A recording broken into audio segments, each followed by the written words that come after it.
My mother always claimed being the responsible child was a virtue, but she never mentioned it made me an easy target.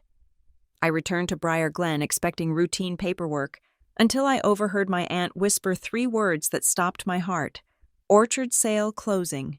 I was 33 years old when I realized my inheritance had been sold to fund my brother's dreams. I did not scream. I just decided to make them pay twice the price. The drive back to Briar Glen always felt like a regression, a physical rewinding of the clock that stripped away the woman I had become and forced me back into the role of the daughter I used to be. I was 33 years old, a successful logistics manager in Chicago, and I paid my own mortgage. Yet as the familiar pines of the interstate gave way to the rolling hills of my hometown, my stomach tightened with the specific, childish dread reserved for dealing with my mother. Marlene Campbell did not call to catch up. She did not call to ask about my job or my dating life or the leak in my roof. Marlene called when she needed an audience or an accomplice. This time, the voicemail had been breezy, almost too casual. She was just cleaning up some paperwork connected to Dad's estate.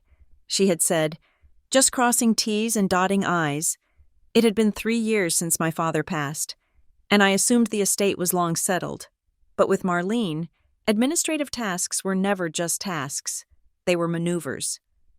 I pulled my sedan into the driveway of the family home, a sprawling craftsman that looked picture-perfect from the street, but felt cavernous inside. Marlene wasn't there. A sticky note on the mudroom door told me to meet her at Hollow Ridge Memorial Park. It was the anniversary of the town's founding, a small local holiday that required appearances. Of course, she wanted to be seen. I drove to the park, parking on the grass alongside pickup trucks and SUVs that I recognized from high school. The air smelled of charcoal and damp earth. Briar Glen was the kind of town where everyone knew your business before you did, but they were polite enough to pretend they didn't until you were out of earshot. I spotted my mother near the pavilion, holding a paper plate of potato salad and holding court with the fervor of a minor royal. She looked immaculate, her silver blonde hair sprayed into submission, wearing a pastel cardigan that screamed approachable widow. I started toward her, dodging children running with streamers. When a voice stopped me, it was my aunt, Diane Mercer.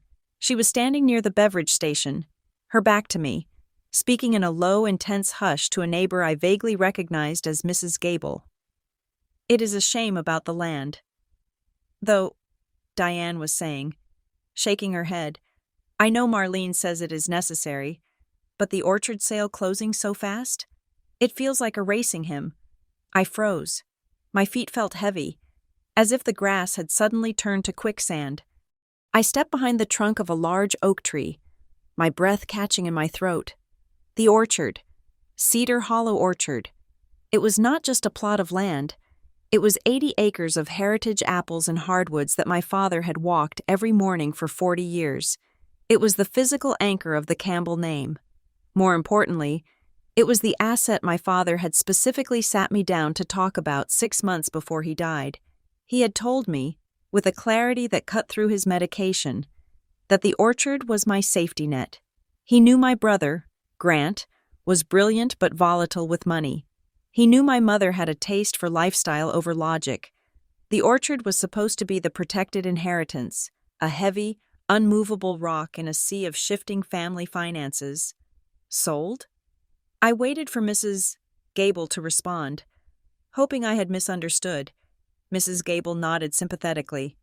"Well, Grant is a persuasive young man, and if the money helps him launch that big company of his, maybe it is for the best." The heat rose up my neck, hot and prickly. I wasn't just the responsible child. I was the informed child. I was the executor's backup. I was the one who reviewed the tax returns. How could a sale of that magnitude be closing without a single document crossing my desk? I took a moment to compose myself. I smoothed down the front of my blazer, took a deep breath of the charcoal-scented air, and walked around the tree. I approached my mother with the slow, deliberate pace of a predator who doesn't want to startle the prey just yet. "Peyton!"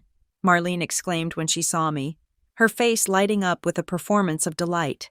She reached out, her bracelets jingling, and pulled me into a hug that was all perfume and no warmth. "You made it," I was just telling the pastor how busy you are in the city. Hello? Mom? I said, pulling back. I kept my voice even. She gestured to the crowd. Isn't it a lovely turnout? Grant is here somewhere. He is shaking hands. He is so good at this part. I ignored the bait about Grant. I need to ask you something. Mom, I bumped into Aunt Diane a moment ago. Marlene's smile didn't drop, but it became rigid. The corners of her eyes tightened. Oh? Diane always talks too much. What did she say? She mentioned the orchard. I said, she mentioned a closing. Marlene waved her hand dismissively, as if swatting away a gnat. Oh, yes, it is what I called you about. Mostly, just some final papers to sign off on. It is all very standard. My father told me the orchard wasn't to be sold. I said, I kept my volume low, mindful of the neighbors within earshot. He was specific. Mom, he said it was a long-term hold. For me? Marlene's face shifted. The approachable widow vanished, replaced by the steel-spined matriarch who brooked no dissent. Your father said a lot of things at the end. Peyton, he wasn't thinking clearly. The taxes were eating us alive. The maintenance alone cost a fortune last year. It was my decision to make. It was mine to handle. But the title? I started. It is done. Peyton, she cut in, her voice dropping to a hiss. Don't make a scene. This is a celebration. Your brother finally has a chance to be something great. He has a vision. This capital is going to change everything for him. Don't ruin it for him just because you are jealous. Jealous? The word struck me like a physical blow. I had spent my entire adult life bailing Grant out of minor scrapes, covering his rent when he was between genius ideas, and smoothing over his mistakes so our parents wouldn't worry. I wasn't jealous. I was tired. I am not jealous, I said, my voice trembling slightly despite my best efforts. I am concerned. Dad wanted that land to be— Dad is gone, Marlene said. She took a sip of her iced tea, her eyes scanning the crowd, dismissing me. I am the one still here. I am the one who has to make the hard choices. You have your fancy job and your condo. You are fine. Grant needs this. Now, go find your brother and congratulate him. Do not be sour. She turned her back to me to greet the mayor's wife. I stood there for a moment, staring at the back of her pastel cardigan, realizing with a sinking heart that she truly believed her own narrative to her.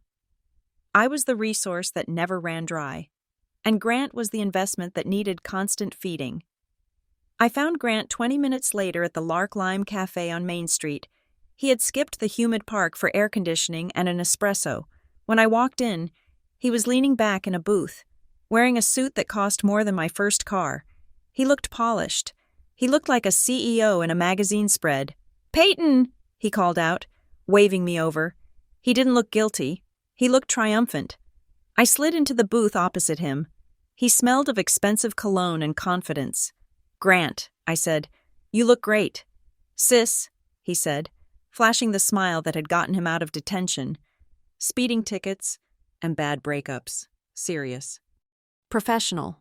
I love it. Mom tells me you sold the orchard," I said flatly. He didn't flinch. He nodded, tapping his finger on the table. "We did. Or, Mom did, technically, but it is all going into Brightspan Provisions. Peyton, you have to see the deck. We are talking about a supply chain revolution for local agriculture. We are going to put Briar Glen on the map." "Who is the buyer?" I asked. He waved a hand. "Some investment group. It doesn't matter. What matters is the liquidity. We can finally scale. I'm hiring 20 people next month. That is 20 jobs for the town. Peyton, Dad would have wanted that. He would have wanted us to build something." "Don't use him," I said, sharper than I intended. "Don't use Dad to justify this. He loved those trees. He loved us," Grant corrected, his tone shifting to something condescendingly gentle. "He wanted us to succeed. Look, I know you are risk-averse. You like your salary and your 401k. That is fine. But some of us are built to build. Mom gets that. She sees the potential." I looked at him. Really looked at him. There was a sheen of sweat on his upper lip despite the air conditioning. His leg was bouncing under the table. He was talking fast, using buzzwords he had likely memorized from a podcast. It felt rehearsed. It felt desperate. "Did you see the valuation?" I asked. "Did you see the appraisal?" Grant scoffed. "You are such a bean counter. It was a fair market deal. Mom handled the details. I just focused on the vision." He refused to meet my eyes. He took a long sip of his coffee, looking out the window at the passing cars. I stood up. I couldn't sit there and watch him play dress-up with our father's legacy. "I am going to check the paperwork, Grant," I said. He shrugged, feigning indifference. "Knock yourself out. It is all filed." I walked out of the cafe, the bell jingling cheerfully above my head, feeling a cold knot of suspicion tightening in my stomach. Grant was bad at lying, but he was excellent at deflecting, and Marlene was excellent at hiding things. My next stop was Weller Price Legal. Mr. Weller had been my father's attorney for 30 years. He was the one who had drafted the will. He was the one who had sat in the living room, drinking black coffee, nodding as my father explained exactly how he wanted the estate divided. The office, located in a brick building near the courthouse, looked different. The gold lettering on the window was peeling slightly. When I walked inside, the familiar smell of old paper and peppermint was gone, replaced by a sterile lemon cleaner. The receptionist was young, someone I didn't recognize. "Can I help you?" "I am looking for Mr. Weller." I said, "I am Peyton Campbell." She frowned. "Oh, Mr. Weller retired last year. He moved to Florida. Mr. Price is semi-retired. He only comes in on Thursdays." My heart sank. "I need to see the file for the Campbell estate." "Robert Campbell." My mother said there was paperwork. She clicked around on her computer for a moment, then stood up and walked to a filing cabinet in the back. She returned with a thin manila envelope. "This is the summary packet for the executor," she said, handing it to me. I opened it right there at the counter. It was pitifully thin. There was a copy of the death certificate, a generic probate closing statement, and a few tax forms. "Where's the rest?" I asked. "Where are the asset valuations? Where's the deed transfer for the orchard? Where's the trust instrument?" She looked at me blankly. "That is all we have active in the file. If the files were older, they might be in storage, or if the client took them." I flipped through the pages again. There were no signatures from me. I was named as a successor beneficiary in the original conversations, yet there was nothing here acknowledging my consent to sell a major asset. It felt sanitized. It felt incomplete. "Thank you," I said. Taking the packet, I went back to my childhood bedroom that night. The house was quiet. Marlene had gone to bed early, pleading a migraine, which was her standard defense mechanism when she sensed a confrontation brewing. I sat on the edge of the twin bed, the thin legal packet on my lap. I opened my laptop and logged into my old email account. I hadn't used it much in years, but I never deleted anything. I searched for Dad and Orchard. Dozens of emails popped up. Most were mundane, updates on the harvest, complaints about the weather, but I scrolled back to the year before he died, when his health had started to decline and he became obsessed with getting things in order. I found it, a subject line that read, "Notes for the future." I opened it. It was dated 4 months before his heart attack. "Peyton." It read, "I know your mother gets anxious about money. I know Grant has big ideas. I am setting up the orchard in a restricted inheritance account. The instructions are with Weller. It is a non-sale instruction until you turn 35. By then, you will know what to do with it, and Grant will have found his own way. Do not let them guilt you. This is for your stability." I stared at the screen, the blue light illuminating the dark room. Until you turn 35, I was 33. The instruction was plain. It was unambiguous. My father wanted to ensure that the asset couldn't be liquidated on a whim. If the orchard had been sold, someone had to have overridden that instruction. Someone had to have made the restriction disappear. I didn't sleep. The next morning, I made a call to Kendra Sloan. Kendra was a local estate attorney I knew from high school. We hadn't been close friends, but she was sharp, serious, and had stayed in Briar Glen to build her own practice. She agreed to meet me during her lunch break. I sat in her office, which was cluttered with books and files, the sign of a working lawyer, not a retired one. I handed her the summary packet and showed her the email on my phone. Kendra read the email twice. She adjusted her glasses, then flipped through the thin stack of papers I had brought from Weller's office. She was silent for a long time. When she looked up, her expression was guarded. "Peyton," she said softly, "this packet, it isn't a legal file. It is a brochure." "What do you mean?" "I mean these pages look like they were curated, not filed," she said. "There are no court stamps on the schedule of assets. The dates on these summaries don't align with the probate window. If your father had a non-sale instruction, it would be flagged in the title search unless the title was amended before the sale." "Amended how?" I asked. "By the executor," she said. "By your mother. But if the restriction was part of a trust, she would need beneficiary sign-off." "Did you sign anything?" "No," I said. "Nothing." "Then we need to see the actual probate filings," Kendra said. "Not the summary your mother left for you, the public record." I left Kendra's office with a burning resolve. I drove straight to the Briar Glen Records office. It was a sterile government building with fluorescent lights that buzzed like trapped flies. I requested the closing notice for the Cedar Hollow property. Because it was a real estate transaction, it was public record. The clerk handed me a printout. I scanned the document. Seller, Marlene Campbell. Executor, buyer, Juniper Crest Holdings, LLC. Sale price, $450,000. I gasped audibly. $450,000? That was impossible. The land alone, 80 acres of prime agricultural soil with highway access, was worth double that. If you counted the timber and the water rights, it should have been over $1 million. I looked at the buyer again. Juniper Crest Holdings. The address listed was a P.O. box in a strip mall 3 towns over. It had no website, no board of directors listed, no history. It was a shell. My mother had sold our legacy for pennies on the dollar to a ghost. Why? If Grant needed money, why sell it so cheap? Unless the official price wasn't the real price, or unless the buyer was someone who knew they were desperate and took advantage. I walked out of the records office and got into my car. The sun was setting, casting long, bruised shadows across the town. I didn't go home. I drove out to the orchard. I parked on the shoulder of the county road. The metal gate, which usually stood open, was chained shut. But it was what lay beyond the gate that made me grip the steering wheel until my knuckles turned white.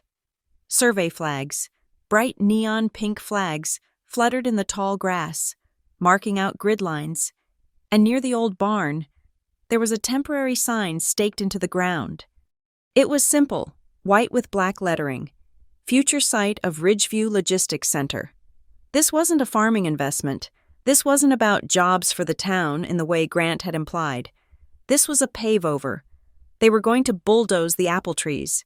They were going to pour concrete over the soil my father had tended for 40 years. And the flags. There were so many of them. Surveying a property of this size took weeks. You didn't just close a sale and have a survey crew out the next day. This had been planned. Grant and Marlene had been working on this for months while I was in Chicago. Oblivious, thinking my family was safe, they had waited until the paperwork was ready, until the ink was dry, to call me back. They wanted me here to bless the mess, to nod and say, "Well, it's done now." I sat in the darkening car, watching the wind whip the pink flags. I felt a tear slide down my cheek, hot and angry. I wiped it away furiously.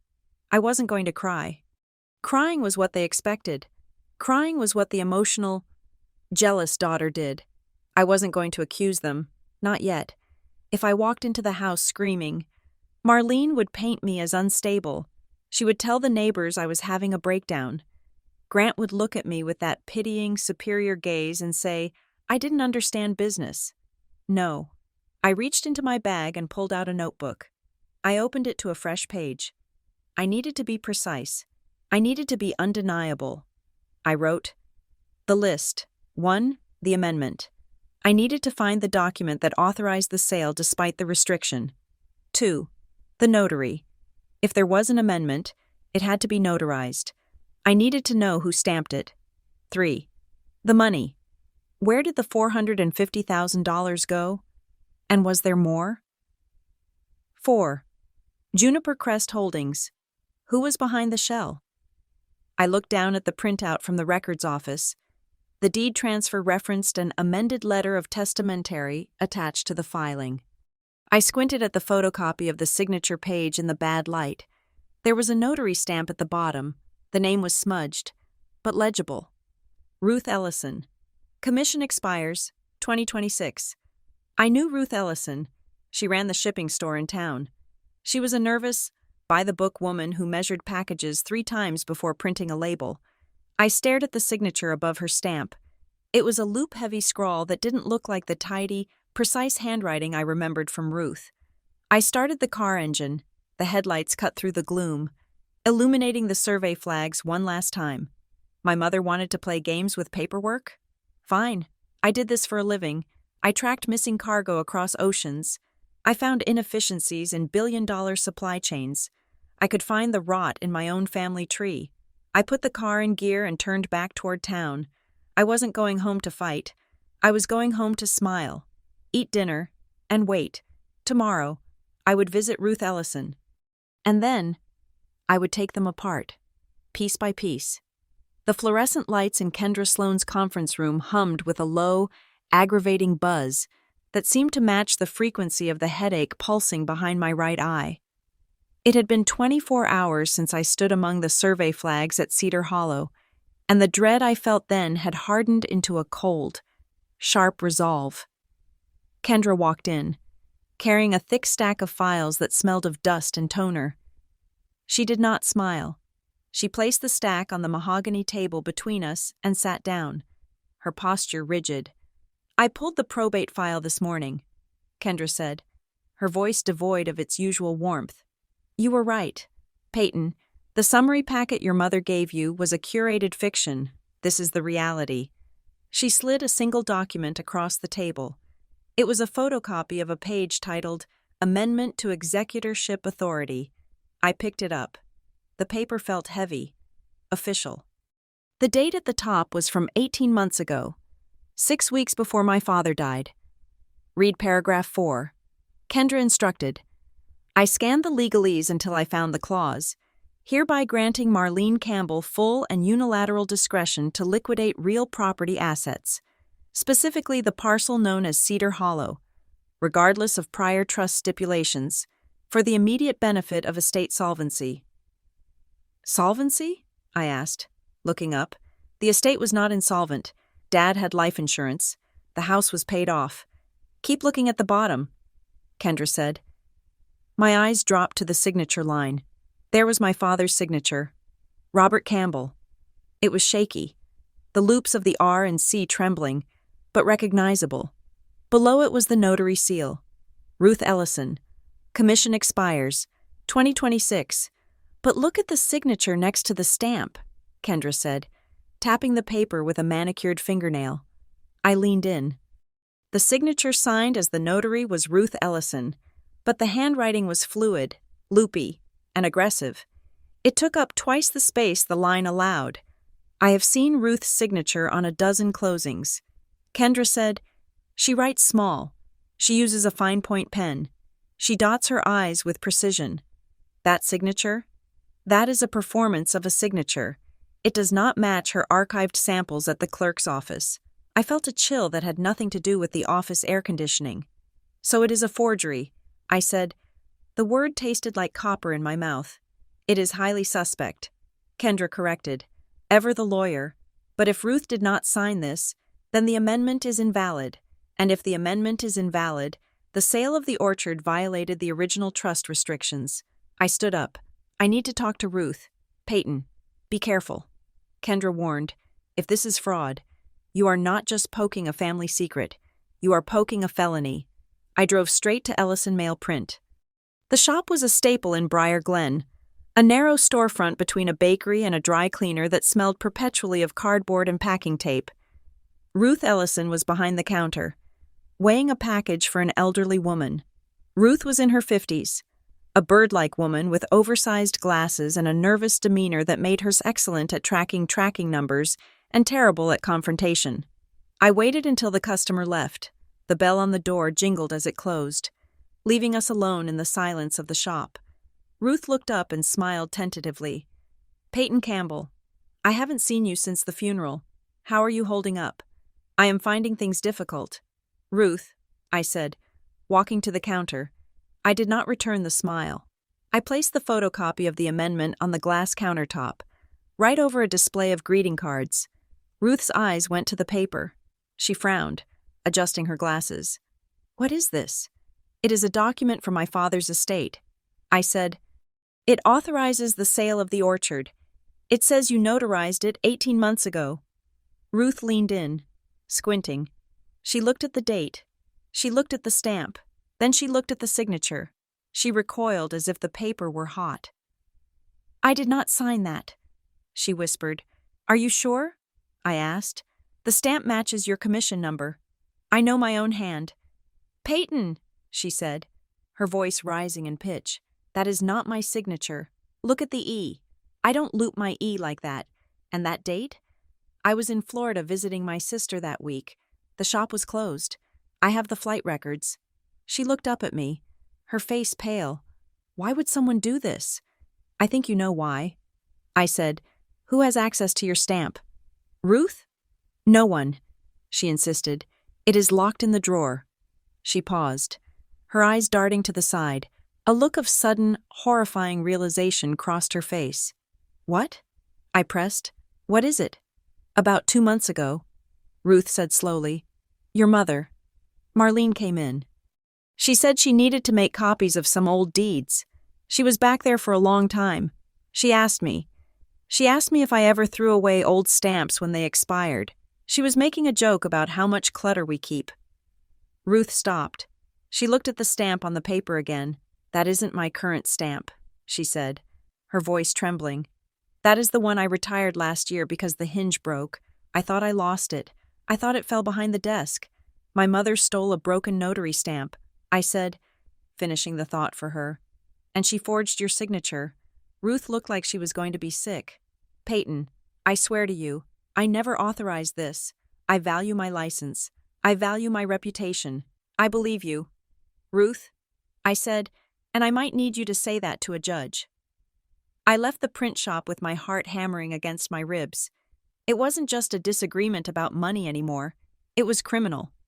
My mother, the woman who corrected my grammar at the dinner table and obsessed over appearances, had committed forgery. I needed to see the money. If they went to these lengths to get it, they must have been desperate. I called the number Kendra had given me for Northline Forensics Group. Miles Reeve. Miles was the opposite of everything in my life at that moment. His office was in a glass building on the edge of the city, minimalist and silent. He was a man of few words, with sharp features and eyes that seemed to scan people like spreadsheets. He didn't offer me tea or sympathy. He asked for the data. I gave him access to the limited estate records I had, the public filings Kendra had pulled, and the few bank statements I had managed to find in my father's old desk before Marlene changed the locks. It took him 3 days. When I returned to his office, he had a flowchart projected onto the wall. "It is a classic wash," Miles said, pointing to the screen with a laser pointer. "The $450,000 from Juniper Crest didn't go to the estate account." "Where did it go?" I asked. "It went to a holding account under the name Blue Heron Trust," Miles explained. Then, 24 hours later, it was transferred to a second account. SC Management. From there, it was wired directly to Brightspan Provisions. Brightspan. I said, "My brother's company." "Correct. But here's the interesting part. Peyton, Brightspan didn't use the capital for expansion. They didn't buy inventory. They didn't hire staff." I leaned forward. "What did they do?" "They paid off debt," Miles said. He clicked a button, and a new list appeared. $50,000 to the IRS for back payroll taxes, $120,000 to a vendor in Ohio who was suing for breach of contract, and the big one, $200,000 to Kestrel Bay Equipment Leasing. "Kestrel Bay?" I asked. "Predatory lenders," Miles said. "High-interest equipment loans. Grant was in default. Peyton. He wasn't looking for seed money to grow. He was looking for a bailout to stay out of court. The company is not thriving. It is hemorrhaging. It has liens against its existing assets. Without this injection of cash from the orchard, Brightspan would have filed for Chapter 11 bankruptcy within the month. I sat back in the chair, the air leaving my lungs. It wasn't an investment. It was a rescue mission. Marlene had burned our father's legacy not to build a future, but to cover up Grant's failures. She had sold the one thing Dad asked her to keep, just to stop her golden child from looking like a fool. It changes the narrative, Miles noted, his voice clinical. This wasn't a strategic family decision. It was panic. Panic, I repeated, and fraud. My phone buzzed in my pocket. I looked at the screen. Mom, I stared at the name. Marlene was calling. I answered, keeping my voice neutral. Hello. Mom, Peyton, she said, her voice dripping with that manufactured sweetness. I am making pot roast tonight. Your favorite. The one with the carrots and the red wine reduction. You should come over.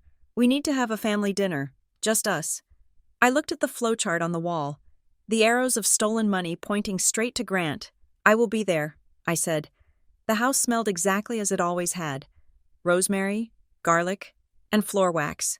It was a sensory trap, designed to make me regress, to make me feel like the child who needed to be taken care of. Marlene was in the kitchen, wearing an apron over her blouse. Grant was already at the table, opening a bottle of wine. He looked less polished than he had at the cafe. There were dark circles under his eyes, and he was drinking the wine a little too quickly. Sit, Marlene chirped, placing the platter of roast beef in the center of the table. I even found those old photos from the trip to the Grand Canyon. Remember? You were 6. Peyton, you were so cute with your missing front tooth. She had scattered the photos on the tablecloth like confetti. It was transparent. She was setting the stage. Look how happy we were. Look how much we love you. We ate in a stilted silence for 10 minutes. Marlene talked about the weather, the neighbors, the church bake sale. Grant nodded and ate ravenously. Finally, as Marlene was clearing the plates, she returned with a dessert folder. Not a pie. A folder. She placed it in front of me. What is this? I asked, though I knew. Just a formality. Sweetheart, Marlene said, sitting down and clasping her hands.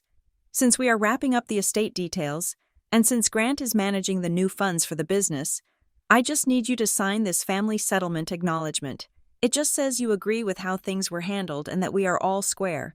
It stops the lawyers from eating up any more money with fees. I opened the folder. It was a waiver. A comprehensive, irrevocable waiver of all claims against the executor. If I signed it, I couldn't sue. I couldn't question the sale. I couldn't ask for the orchard back. I looked at Marlene. Her eyes were wide, pleading, but there was a hardness behind them. She was terrified. I closed the folder. I'm not signing this. Mom, I said. The room went dead silent. The clock on the wall ticked loudly.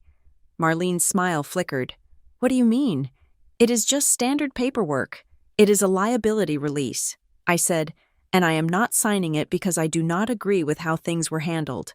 Grant slammed his wineglass down.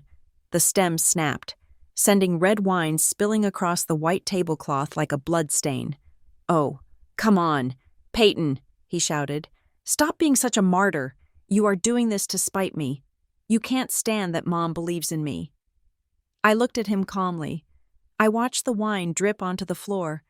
This isn't about belief. Grant, I said, it is about theft. You didn't use the money for growth. You used it to pay off Kestrel Bay and the IRS. You are broke. Grant's face turned a violent shade of red. He stood up, his chair screeching against the hardwood. I carried this family, he yelled, since Dad died. I have been the one here. I have been the one fixing the roof, mowing the lawn, dealing with Mom's moods. You were in Chicago living your perfect little life. You don't get to come back here and judge how we survived. You didn't carry the family. Grant, I said, my voice steady. You drained it. Dad wanted that orchard for me. He wrote it down. Dad didn't know what he was talking about. Grant spat. He was sick. He was weak. I deserved that money. I am the one who is actually trying to build a legacy here, not just hoard dirt. Mom needed this done, Marlene interjected, her voice sharp, cutting through Grant's shouting. She stood up, her hands trembling. Peyton, be reasonable. Your brother was drowning. What was I supposed to do? Let him lose everything? The orchard was just land. Grant is flesh and blood. And what am I? I asked quietly. Am I not flesh and blood? Or am I just the insurance policy you cash in when your favorite investment crashes? Marlene flinched. You are strong. Peyton, you have always been strong. You don't need help. Grant needs help. I stood up. I didn't scream. I didn't flip the table. I just picked up my purse. I am not signing. I repeated, and Grant, if you think you deserved it, you better hope a judge agrees with you. I walked out of the house. Grant followed me onto the porch, shouting something about me being selfish, about me ruining his life. I didn't look back. I got into my car and drove away. Leaving them in their beautiful house with the wine stain on the table, I drove to my Aunt Diane's house. She was the only one left who might tell me the truth. Diane opened the door in her bathrobe, looking surprised. Peyton, it is 10 o'clock. I need to know about the end. Aunt Diane, I said, standing on her doorstep. I need to know about the last few months before Dad died. She let me in. We sat in her living room, drinking herbal tea. Diane looked tired. She held her mug with both hands. Your mother. She was very protective, Diane said carefully. She stopped letting people visit about 4 months before the end. She said Robert was too tired. She said he didn't want people seeing him like that. Did he say that? I asked. Diane shook her head. No, Marlene said it, and she told me. She told me you didn't want to be involved. She said you were busy with work and that the illness was too much for you to handle. She said you asked not to be updated unless it was an emergency. I felt the tears prick my eyes then. That was a lie. I had called every week. Marlene had told me Dad was sleeping. She had told me he was having a good day and didn't need me to come down. She had walled me off. She isolated him. I whispered, so she could control the narrative. Diane reached out and squeezed my hand. There is something else. Peyton, the medication. Towards the end, they had him on heavy doses of morphine and sedatives. There were days when I dropped by to drop off food, and he didn't even know who I was. He was in a fog. I thought about the date on the amendment. 18 months ago. 6 weeks before he died. I need the medical timeline. I said, the next day, Kendra filed a request for the medical records, citing the potential probate fraud. Because I was a legal heir, we had standing. When the records arrived 2 days later, I sat in Kendra's office and laid them out next to the amendment. Date of signature on amendment, October 14th. Medical note from October 14th. Patient is experiencing severe delirium. Increased morphine dosage to manage breakthrough pain. Patient is mostly non-responsive and unable to orient to time or place. I stared at the stark black letters. He didn't know. I said, my voice breaking. He didn't just change his mind. He was unconscious. Or close to it. He lacked capacity, Kendra said, her voice hard as stone. Even if the notary stamp was real, which it is not, he legally could not have signed this. This is not just forgery. Peyton, this is elder abuse. My anger, which had been a hot, burning thing, suddenly cooled into something heavy and profound. Grief washed over me.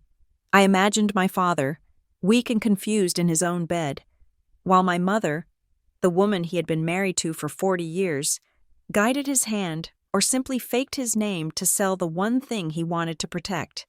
She didn't just steal the land. I said, she stole his last wish. Miles Reeve called an hour later. He had more news. I looked into Juniper Crest Holdings, he said over the speakerphone. I peeled back the LLC layers. The registered agent is a man named Silas Vane. Who is Silas Vane? I asked. He is the VP of Acquisitions for Bracken Row Development, Miles said. Kendra gasped. Bracken Row?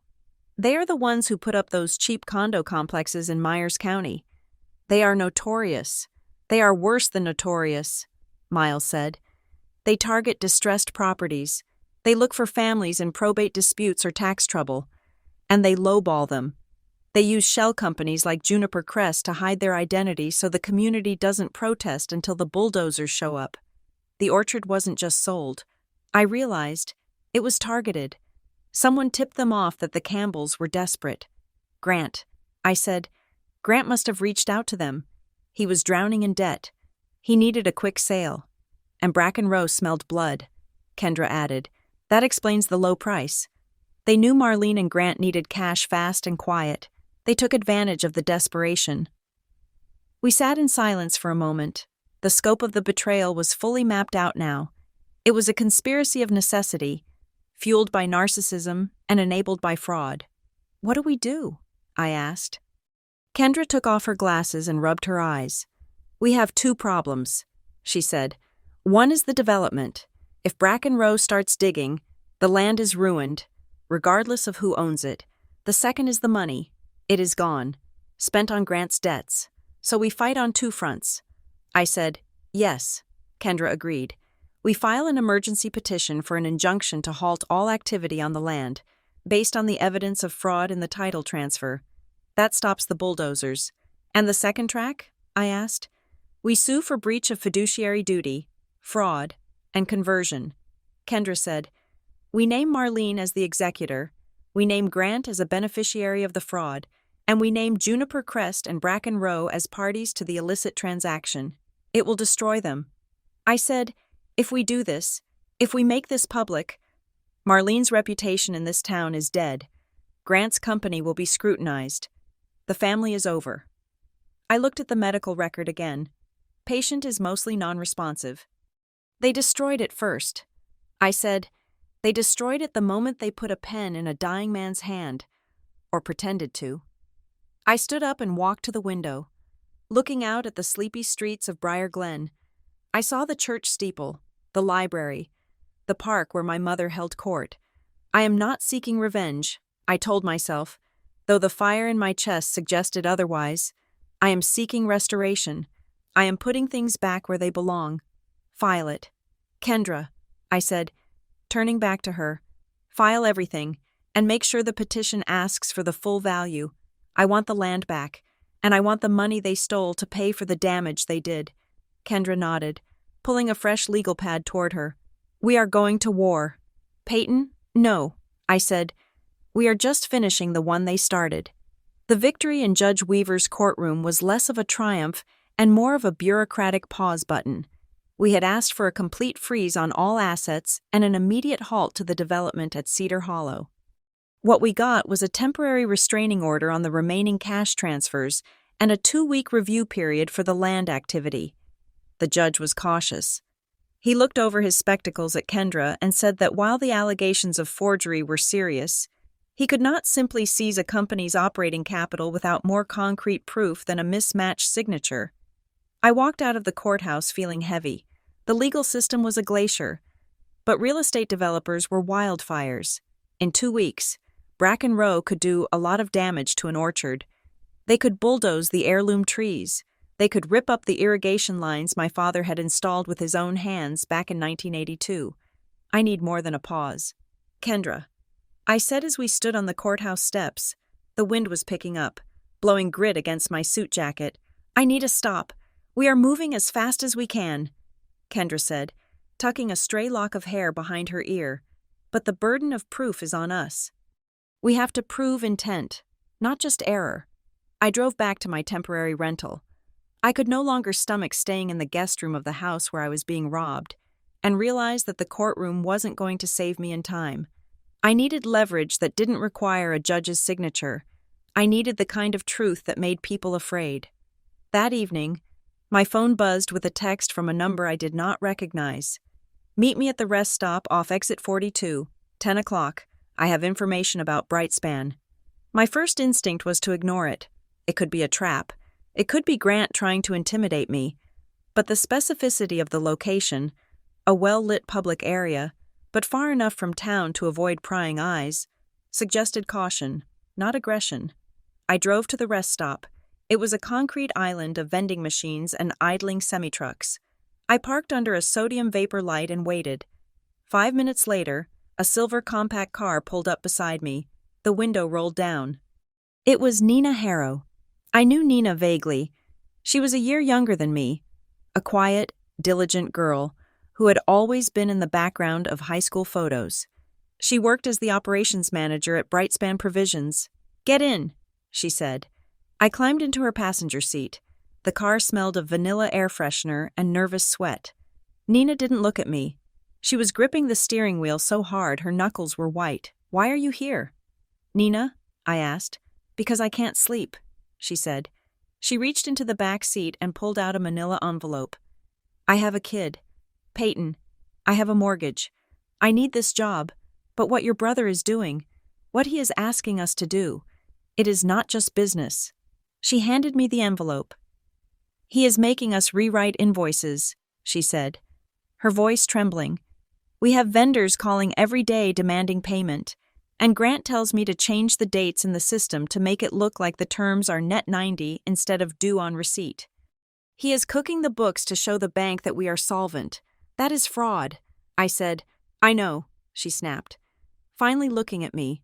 Her eyes were rimmed with red. "But that is not why I called you. Look at the emails." I opened the envelope. Inside were printouts of internal emails from the Brightspan server. The first one was dated 8 months ago. From Grant Campbell to Marlene Campbell. Subject: the trust issue. "Mom, I talked to the lawyer. The restriction on the orchard is going to be a problem for the lenders. They won't accept the land as collateral if Peyton has a claim to it until she is 35. We need to clear the title. You said Dad signed a waiver? Make sure we have that document ready before we start talking to Bracken Rowe." I felt the air leave my lungs. Grant knew. He hadn't just passively accepted the money. He had solicited it. He knew exactly what the restriction was. He even cited my age, 35, and he had actively pushed Marlene to clear the title. There was another email, dated 3 weeks ago, right after the sale closed. From Grant Campbell to Nina Harrow. Subject: cash flow. Update: don't worry about the Kestrel Bay payment. The family money hit the account today. No one is going to trace the source. Just book it as a capital injection from the silent partner. I will handle the optics. Family money. No one will trace. I felt a wave of nausea. Grant wasn't a victim of Marlene's coddling. He was a co-conspirator. He had looked at my inheritance, my safety net, and seen it as a piggy bank he could smash open to cover his own incompetence. "Why are you showing me this?" I asked Nina. "Because he is going to crash," Nina said. "And when he does, I don't want to go down with him. I kept these copies because I knew it was wrong. If you take him down, leave me out of the lawsuit. That is the deal." I looked at her terrified face. She was a pawn in their game, just like the orchard was. "You have my word," I said. "I will protect you as a source." I drove back to town with the envelope on the passenger seat. It felt radioactive. The narrative Marlene was spinning, that she was the burdened matriarch making tough choices for her family, was a lie. This was a calculated heist, but Marlene was already hard at work on her defense. Sunday morning, I decided to attend the service at Briar Glen Community Church. I had grown up in those pews. It was where my father's funeral had been held. I needed to see who was still on my side. I walked into the foyer just as the first hymn was starting. The air was thick with perfume and the murmuring of latecomers. As I moved toward the sanctuary, the murmuring stopped, heads turned. I saw Mrs. Gable whisper something to her husband. I saw the choir director look at me, then look away quickly. The silence was physical. It pressed against my skin. I found a seat in the back row, 3 rows ahead. I saw the back of my mother's head. She was sitting with Grant and his wife, Tessa. They looked like a fortress, a united front. After the service, I tried to make my way to the exit, but the crowd bottlenecked in the vestibule. I was trapped. "Peyton?" a voice said. I turned to see Mrs. Higgins, my 3rd-grade teacher. Her face was pinched with disapproval. "I was surprised to see you here," she said. "I live here, Mrs. Higgins." I said, "We have been praying for your mother," she said, loud enough for the people around us to hear. "It is a terrible thing. What stress does to a widow. Marlene told the prayer circle that you are trying to take Grant's livelihood away. She said you are suing your own brother because you felt left out of the will." I felt the blood drain from my face. "Left out? That is not what is happening," I said, keeping my voice level. "We just hope you can find it in your heart to forgive." "Mrs. Higgins continued, bulldozing over me. "Money destroys families. Peyton, your mother is heartbroken. She says she doesn't know who you are anymore." I looked around the circle of faces. They were looking at me with a mixture of pity and judgment. To them, I was the successful city daughter who had come back to pick the carcass of the estate clean. Marlene had gotten to them first. She had weaponized her tears and her widowhood. I didn't argue. I didn't try to explain probate law or forgery to Mrs. Higgins. I simply nodded, turned, and walked out into the bright, blinding sunlight. The humiliation burned on my skin like a sunburn. Marlene knew exactly how to hurt me. She attacked my character because she knew she couldn't defend her actions. I was barely back in my car when my phone rang. Colin, my ex-husband. We hadn't spoken in 2 years, not since the divorce papers were signed. I stared at the screen. "Why now?" I answered. "Hello? Colin. Pay," he said, using the nickname I had asked him to stop using. "I heard you were back in Briar Glen." "News travels fast," I said. "Yeah, well, I still have buddies in town." He said, "Look, I just wanted to say I am sorry about the drama. Families get messy when money is involved." "Thank you," I said, waiting for the other shoe to drop. Colin never called just to be nice. I also heard, "Well, the rumor is you are about to come into a significant amount of money." He said, "Something about a settlement?" I gripped the phone. The settlement offer hadn't even been made yet. The only people who knew we were seeking damages were Kendra and the opposition. "Who told you that?" I asked. "Just talk," he said, his voice taking on a wheedling quality. "But listen, Pay, you know things have been tight for me since the divorce. The business didn't take off like I hoped. If you are getting a payout, I was thinking maybe we could revisit the alimony agreement. I mean, fair is fair, right? If your financial situation changes drastically." I laughed. It was a dry, humorless sound. "You think I am getting rich?" I asked. "Colin, I am fighting to stop my mother from stealing my father's land. There is no payout. There is only legal fees and grief." "Oh," he said. His tone shifted instantly from hopeful to dismissive. "Well, that sucks." I hung up. Even from 3 states away, the scent of blood in the water had drawn the sharks. I was alone. My family was against me. My town was against me, and my ex-husband was circling, but solitude brought clarity. If no one was coming to save me, I didn't have to wait for permission to save myself. Tuesday brought the depositions. We met in the conference room at Calder Rusk. Vance Calder, Marlene's attorney, was a man who wore his arrogance like a cheap cologne. He was tanned, silver-haired, and had a reputation for burying opponents in paperwork until they suffocated. I sat across from him. Kendra was beside me, her legal pad ready. A court reporter sat at the head of the table, her fingers hovering over the stenotype machine. "Ms. Campbell," Vance began, leaning back in his chair. "Let us be honest. This is an emotional reaction, isn't it? You are grieving your father. You see your brother succeeding, building a company, and you feel, what? Overlooked?" I looked him in the eye. I didn't blink. "I am not here to discuss my feelings. Mr. Calder, I am here to discuss the timeline of the amendment filed on October 14th. Vance smirked. "Ah, yes. The amendment. Your mother was the executor. She had broad powers. She believed she was acting in the best interest of the beneficiaries. Does the best interest of the beneficiaries usually involve forging a notary's signature?" I asked. Vance's smirk faltered. "Allegedly forging. We contest that assertion. Ruth Ellison is an older woman. Her memory is not what it used to be. The forensic analysis of the handwriting confirms it is not her signature," I said calmly, "and her travel records confirm she was in Florida on the date of the signature." Vance leaned forward, his voice dropping to a patronizing growl. Listen to me, young lady. You are dragging your mother through the mud. You are accusing a grieving widow of a felony. Do you have any idea what that looks like to a jury?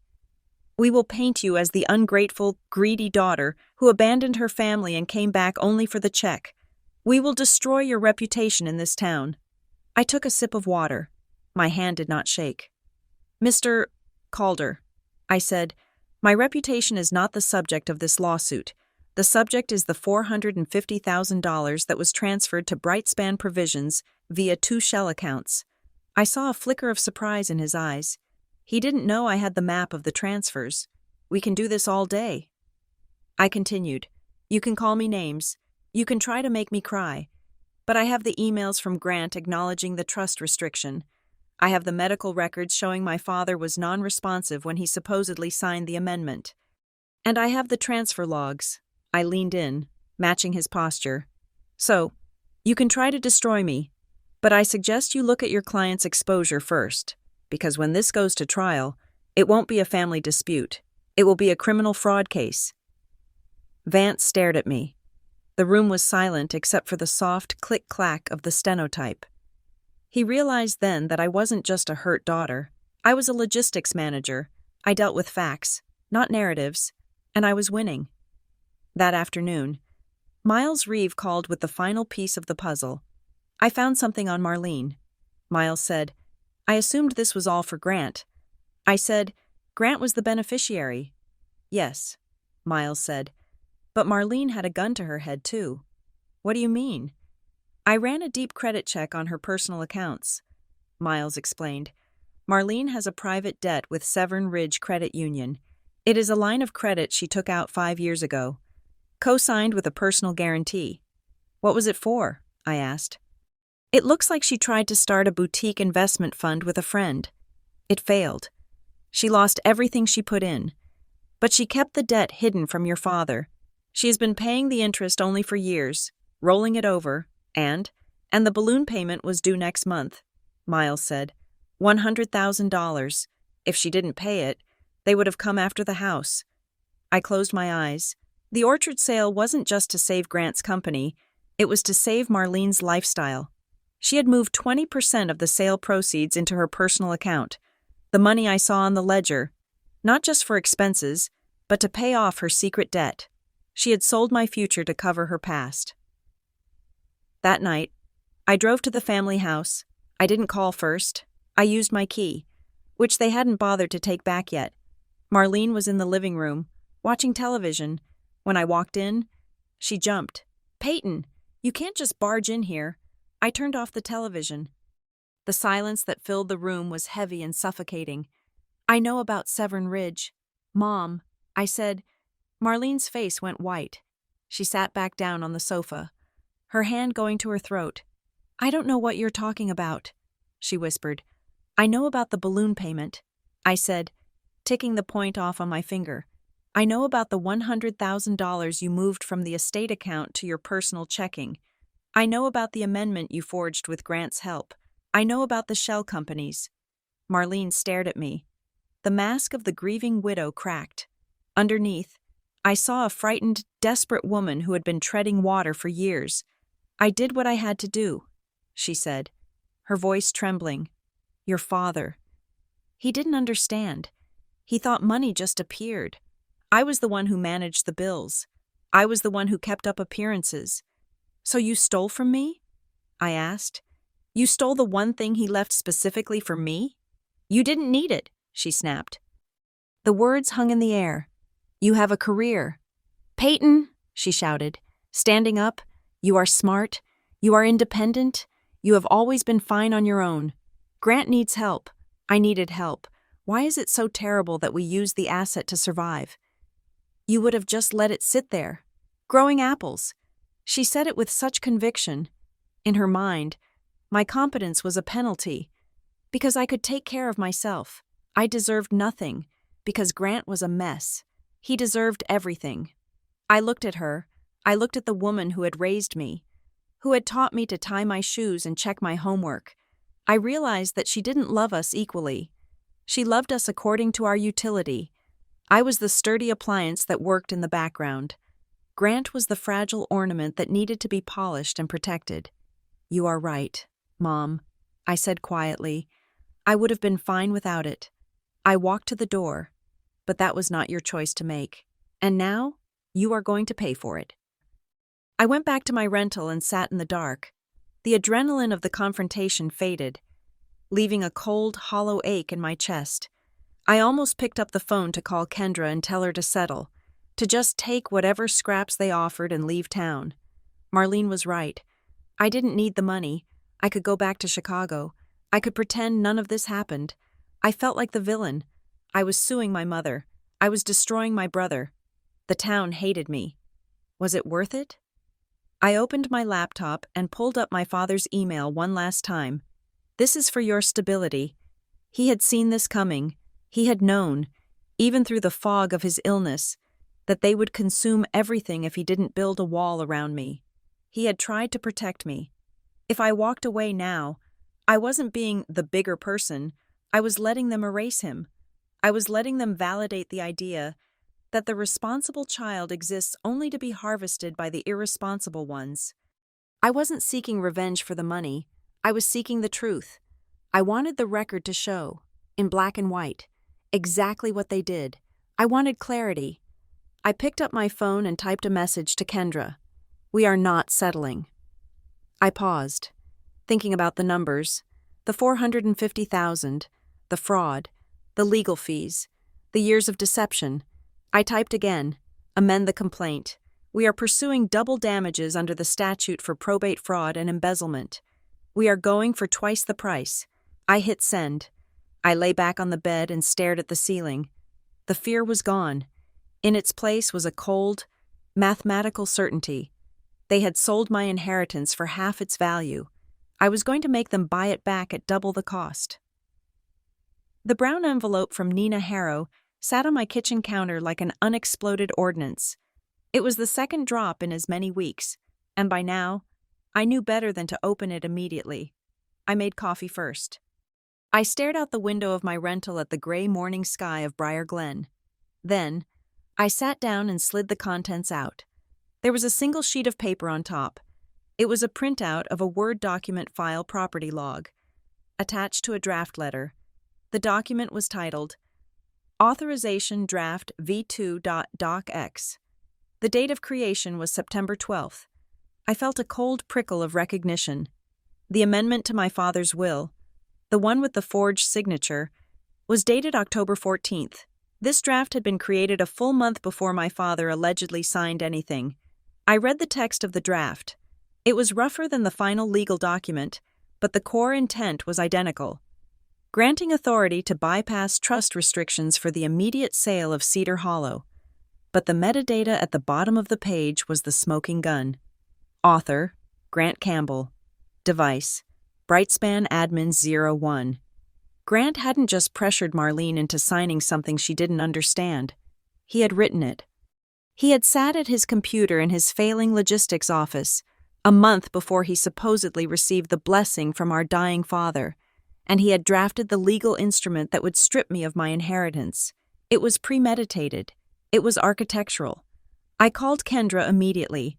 "We have them on intent," I said, my voice flat. Grant wrote the amendment. He wrote it in September. Dad was still lucid in September. If Dad wanted to sign it, he could have done it then, but he didn't. They waited until October when he was medicated and non-responsive, and then they used the text Grant prepared. "Bring it in," Kendra said. "We are building the timeline." When I arrived at Kendra's office, Miles Reeve was already there, projecting a complex web of corporate entities onto the whiteboard. He looked tired, but his eyes were sharp. "We closed the loop on Juniper Crest," Miles said without preamble. "I pulled the incorporation papers for the shell company.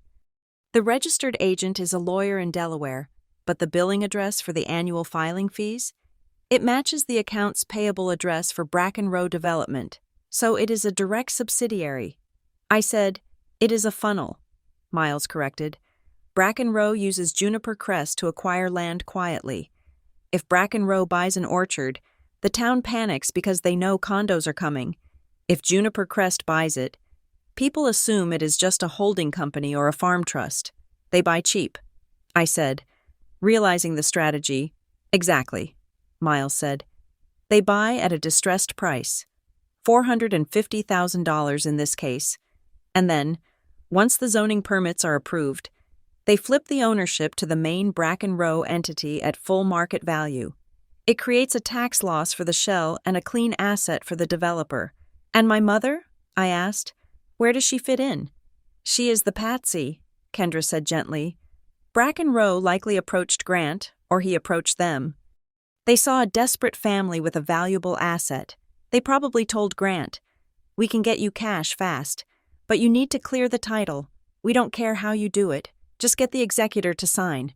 They counted on Marlene being pliable. I said, "And they counted on me being absent." Kendra nodded. They didn't expect a forensic accountant. They didn't expect you to check the notary stamp. They thought you would just accept the check for your share, if there was any left, and move on. The phone on Kendra's desk buzzed. She picked it up, listened for a moment, and then hung up. That was Vance Calder's office. She said, "They want mediation." "Now?" I asked. "Marlene is insisting on it." Kendra said, "Vance says she wants to keep this private. She is terrified of a public trial." I thought about the draft letter on Grant's computer. I thought about the survey flags on my father's land. "I will go," I said, "but I'm not going there to settle. I am going there to see them squirm." The mediation took place in a neutral conference room at a hotel near the highway. The carpet was a depressing shade of beige, and the air conditioner rattled incessantly. Marlene sat on one side of the long oval table, flanked by Vance Calder and a junior associate. She looked smaller than I remembered. She was wearing black, as if she were still in mourning, though I suspected it was a costume designed for sympathy. Grant was not there. "Where is my brother?" I asked as I sat down. "Mr. Campbell is not a party to the estate administration," Vance said smoothly. "This is between the executor and the beneficiary. He drafted the fraudulent amendment." I said, "I think that makes him a party." Vance waved a hand. "Let us not start with accusations. We are here to find a family solution, the mediator." A retired judge named Mr. Henderson cleared his throat. "Why don't we let Mrs. Campbell speak first?" Marlene looked up. Her eyes were wet. She reached for a tissue. "Peyton," she began, her voice trembling, "I don't understand why you are doing this. We are a family. Your father would be devastated to see us fighting in a room like this. My father would be devastated to see his orchard turned into a parking lot." I said, "I did it for us," Marlene cried. She leaned forward, imploring me. Grant was in trouble, real trouble. He had sharks circling him. If he failed, the shame would have killed him.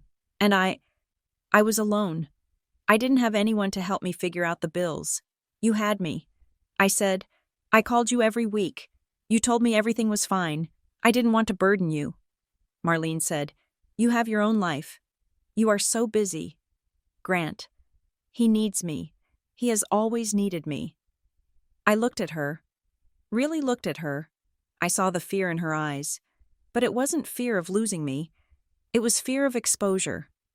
She was terrified that the town would see her not as the noble widow, but as the woman who broke the rules. "We are prepared to offer a settlement," Vance cut in. "The estate will acknowledge a clerical error in the handling of the sale. We will offer Peyton a one-time payment of $50,000 from the remaining proceeds.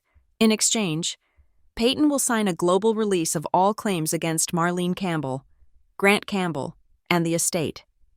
I stared at him. 50,000? The land was worth $1 million. They sold it for 450,000. And now they wanted to buy my silence for 10% of the theft? And the land? I asked. "The sale is final," Vance said. "Juniper Crest has title. That cannot be undone." I looked at Marlene. She was watching me, hopeful. She thought money would fix it. She thought I was just haggling. "This isn't about the money." "Mom," I said quietly. Marlene's face hardened. "Then what is it about? You want to see your brother in jail? You want to see me on the street? I want the truth." I said, "I want you to admit that you forged the signature." I want you to admit that you sold my inheritance to pay off Grant's mistakes because you love him more than you respect Dad's wishes." Marlene stood up. Her chair scraped violently against the floor. "You are cruel," she hissed. "You have always been cold, even as a child. You sat in your room and read your books while Grant was out living. You judge us because you don't know what it is like to love someone so much. You would do anything for them." I didn't flinch. "I know what it is like to be betrayed by the people who are supposed to protect you," I said. Vance placed a hand on Marlene's arm to sit her down. But the damage was done. I looked at the mediator. "There will be no settlement," I said, "and there will be no release. We are amending the complaint to seek double damages for willful fraud, and we are going to trial." I walked out of the room. Marlene was sobbing loudly behind me, but for the first time in my life, her tears didn't make me feel guilty. They made me feel resolved. The next day, I drove to Aunt Diane's house. I needed to solidify the emotional core of the case before we went back to court. Diane was in her garden, deadheading roses. She looked up when I approached, her face weary. I heard about the mediation. She said, "Marlene called me. She said you walked out. She offered me hush money." I said, "She wants me to sign away my right to the truth." Diane sighed and stripped off her gardening gloves. "She is scared." "Peyton, she should be." I said, "But Diane, I need you. I need you to tell the judge what you told me. About how Marlene isolated Dad. About what Dad said regarding the orchard." Diane looked away, toward the line of trees at the edge of her property. "Marlene is my sister, and Robert was your brother-in-law." I said, "He was your friend." She erased him. "Diane, she forged his name when he was too drugged to speak. Is that how you want him remembered? As a man who went back on his word?" Diane was silent for a long time. The wind rustled the dry leaves in the yard. "He told me," Diane said softly, staring at the roses. "He told me that you were the only one who never asked him for anything." He said, "Peyton always gives and never takes. That is why I have to make sure she gets the orchard, because she will keep it safe." I felt a lump form in my throat. "Will you say that under oath?"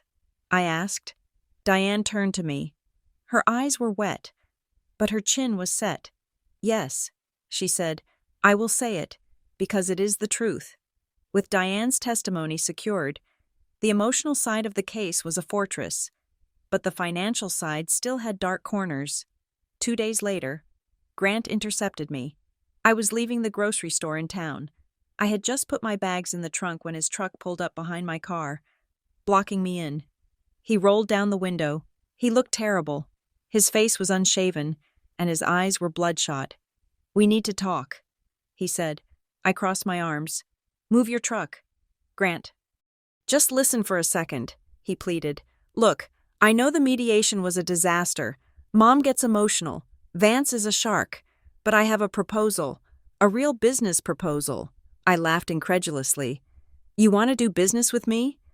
"Brightspan has a big contract coming in Q4, Grant said, ignoring my tone. "A distribution deal with a regional supermarket chain. It is going to turn everything around. I can pay you back. Peyton, I can set up a payment plan. 20% of net profits until you are made whole on the orchard value." I looked at him. He was trying to convert a theft into a loan. He wanted to retroactively authorize the embezzlement by promising me a cut of future earnings that relied on a company built on stolen money. "You don't get it, do you?" I said. "You stole from me. You can't finance your way out of a felony."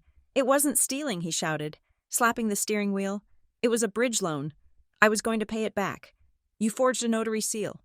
"Grant," I said, "you drafted a fake authorization letter on your office computer in September. I have the file logs." His face went slack. The color drained out of his cheeks. You have the computer logs?" he whispered. "Nina is thorough." I said. He looked like he might vomit. He put the truck in reverse and backed up, screeching the tires. He peeled out of the parking lot, leaving a cloud of exhaust in his wake. He was running out of road, and he knew it, but the betrayals weren't over. That evening, Kendra sent me a new batch of discovery documents.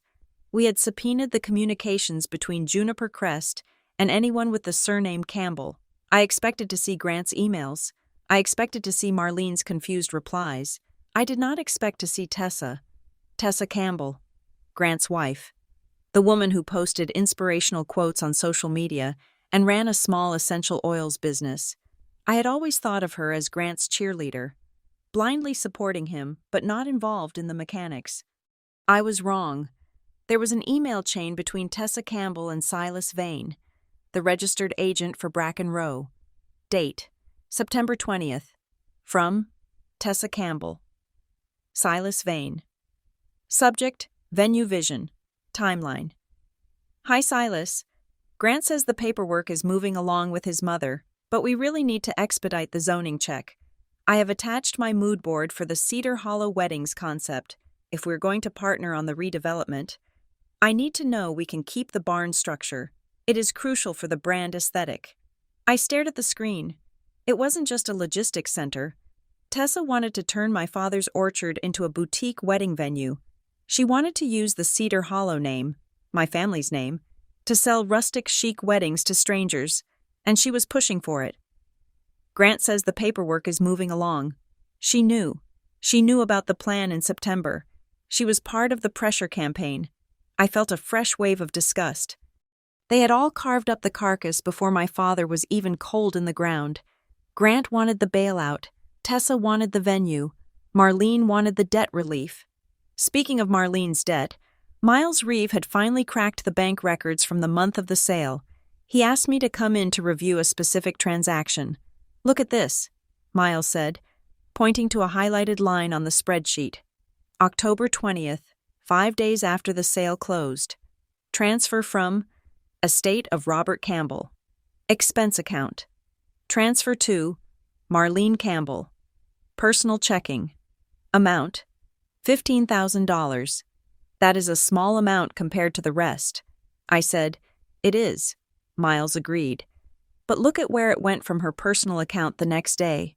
He pointed to the next line. Payment to Severn Ridge Credit Union. She paid the interest. I said, She paid the arrears. Miles corrected. She was 3 months behind. They were about to call the loan. She took money that was designated for funeral expenses and legal fees, and she used it to stop the bank from seizing her own assets. She wasn't just favoring Grant.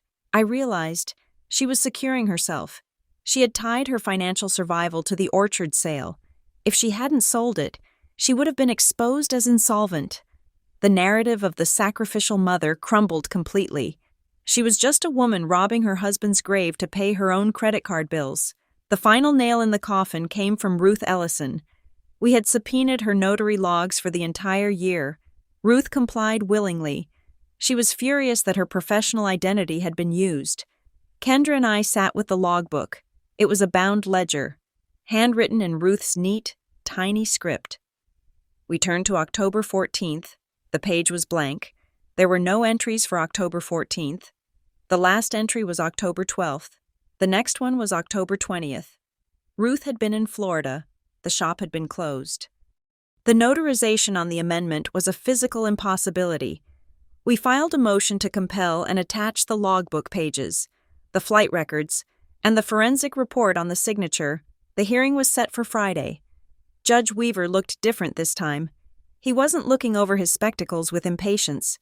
He was reading the file with a deep furrow in his brow. Vance Calder stood up. Your Honor, this is a family dispute that has spiraled out of control. The plaintiff is obsessing over technicalities to punish her mother. Judge Weaver looked up. He didn't look at Vance. He looked at the documents spread out before him. Mr. Calder, the judge said, his voice low and dangerous. I have a sworn affidavit from a notary public stating she was 1,000 miles away when this document was signed. I have flight records. I have a logbook that shows no entry. This is not a technicality. This is a nullity. Vance shifted his weight. Your Honor, my client maintains that she signed the document in good faith.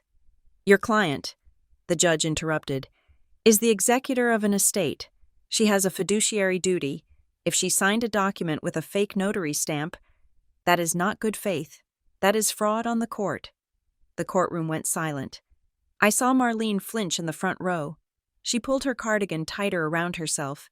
Kendra stood up. Your Honor, we are also submitting evidence of a draft authorization letter found on the computer of Grant Campbell, dated 1 month prior to the alleged signature, as well as financial records showing the diversion of estate funds to personal debts of the executor. The judge looked at Kendra. Submit it all, he said. I am granting the motion for expanded discovery, and Mr.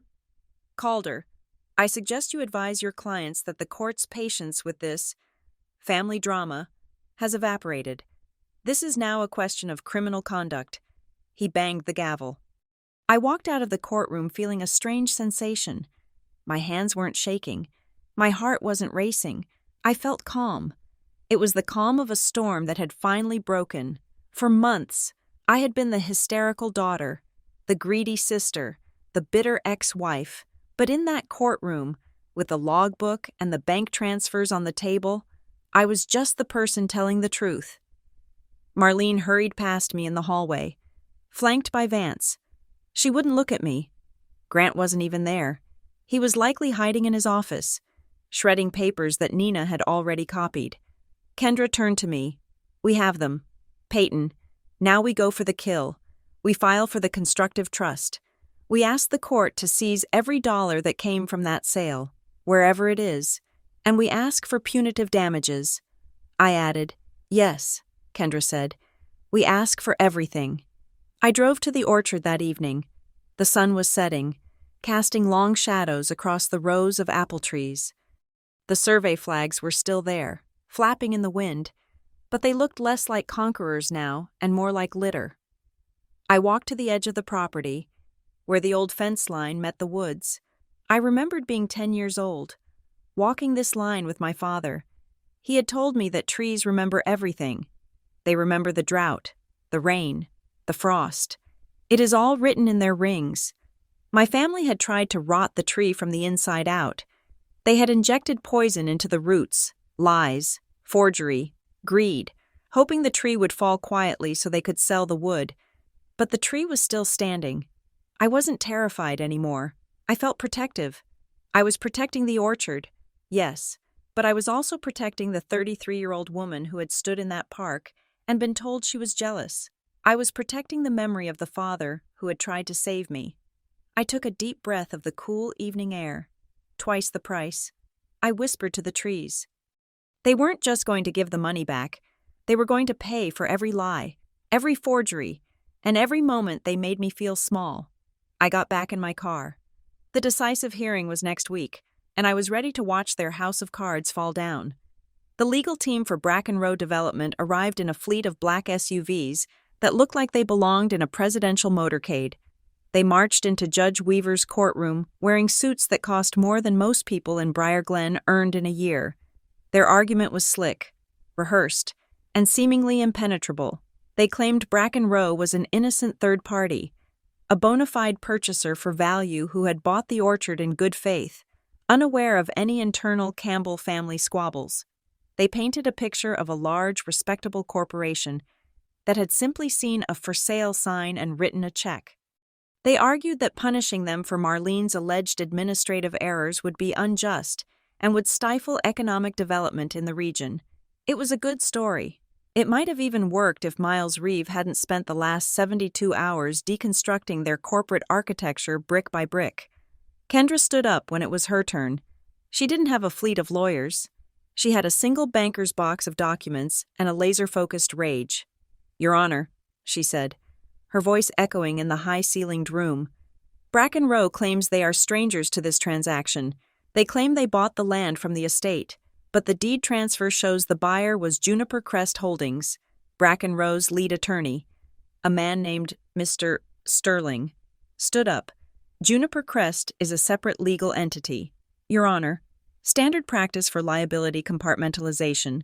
Kendra pulled a document from her box. We have subpoenaed the incorporation papers for Juniper Crest, she said. The articles of organization list a registered agent in Delaware. However, the initial capital contribution to form Juniper Crest, the money used to open their bank account, came from a wire transfer originating from Bracken Row Development's operating account. And the signatory on that account? Silas Vane, the vice president of acquisitions for Bracken Row. She handed the papers to the bailiff. Furthermore, Kendra continued, we have internal emails between Silas Vane and Tessa Campbell, the wife of the beneficiary Grant Campbell, discussing the redevelopment plans for the orchard 3 weeks before Juniper Crest even existed. They weren't strangers, Your Honor. They were architects. Juniper Crest was created solely to sanitize the title and conceal the buyer's identity from the community until the bulldozers arrived. Judge Weaver looked at Mr. Sterling. The judge's eyebrows were raised so high they nearly touched his hairline.